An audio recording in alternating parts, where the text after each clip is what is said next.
بسم اللہ الرحمن الرحیم۔ السلام علیکم محترم ناظرین و سامعین، آپ سن رہے ہیں دیوتا۔ تو آئیے بڑھتے ہیں کہانی کی جانب۔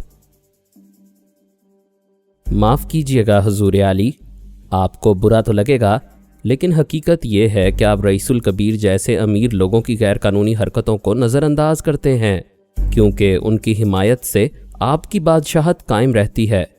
شاہ نے ناگواری سے کہا، تم حد سے بڑھ رہی ہو، ایک لوہے کی ہتھ کڑی کو توڑ کر خود کو اس قدر طاقتور سمجھتی ہو کہ ہم پر حاوی ہو جاؤ گی۔